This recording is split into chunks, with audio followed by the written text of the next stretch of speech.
My sister ruined my life for years and always got away with it, until I finally got her exposed. Throwaway account because some of my family is still in denial.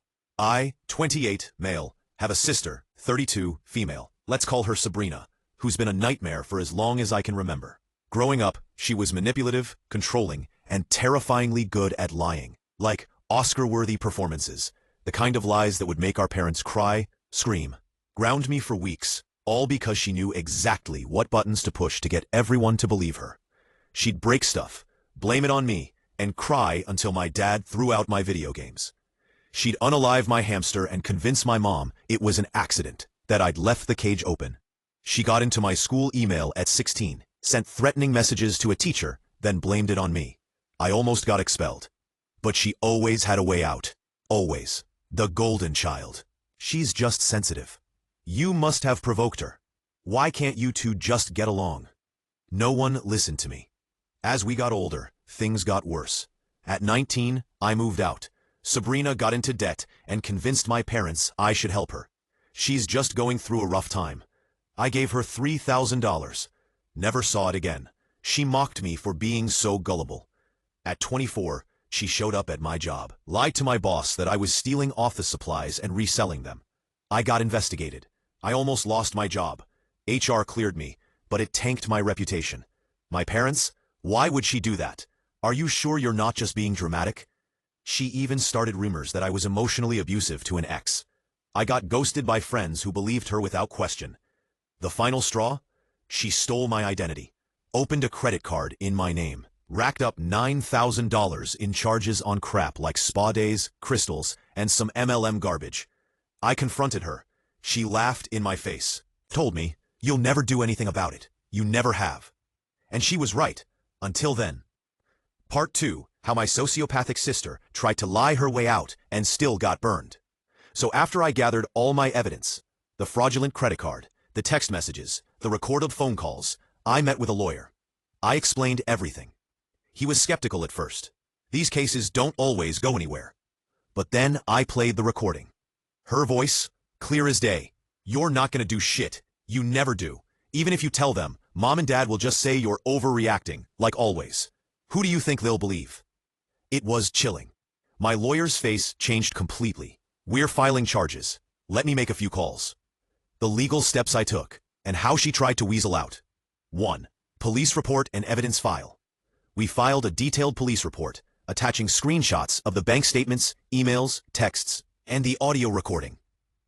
I even found an old receipt with her own signature using my name. That was gold. Credit bureau involvement. I filed fraud reports with all 3 credit bureaus and froze my accounts. That made her attempts to open another account a few weeks later bounce, which is how I found out she was still trying to do it, even while under investigation. Brazen. Initial interview with police. Here's where it got wild. When the police first contacted her, she played the victim, claimed I was framing her. She said I was jealous of her and always obsessed with her life. She started fake crying and told them I had mental health issues and needed help. Fortunately, the detective had listened to the audio beforehand and wasn't buying it. When they told her they had recordings and documented evidence, she immediately changed tactics, started laughing, called it a misunderstanding, said she'd just pay the money back, and we should drop the whole thing to keep it in the family. She literally said, "Why ruin a whole life over $9,000? That's nothing." Yeah, nothing to her. But she didn't know I'd also found evidence of 2 other identity theft attempts she'd done to extended family.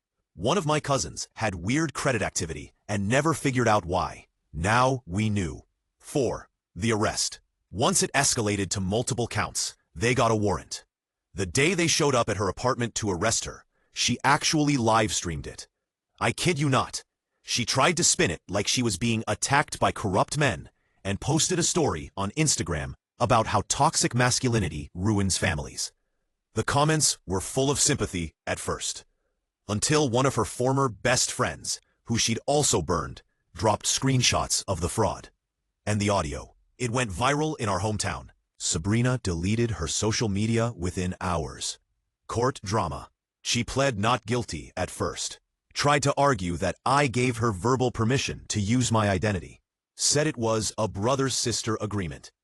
My lawyer presented a timeline. including the email where she applied for the card, the voice memo, and security footage from a local store showing her using the card.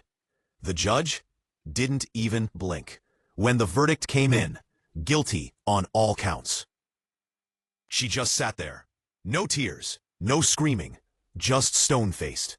Then she looked at me and said, "You think you won, but they'll turn on you next." She was sentenced to 24 months, with mandatory counseling and a permanent mark on her record for fraud and harassment. She also had to pay restitution, though I'm not holding my breath. Aftermath.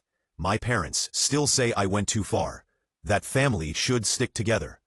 But slowly, other family members started reaching out. A few even admitted Sabrina had done similar stuff to them, but they were too scared to say anything.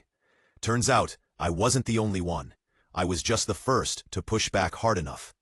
If anyone out there has a sibling who constantly manipulates and gets away with it, document everything. Keep receipts. Record calls, if legal where you live. People like her rely on everyone else being too tired or ashamed to speak up.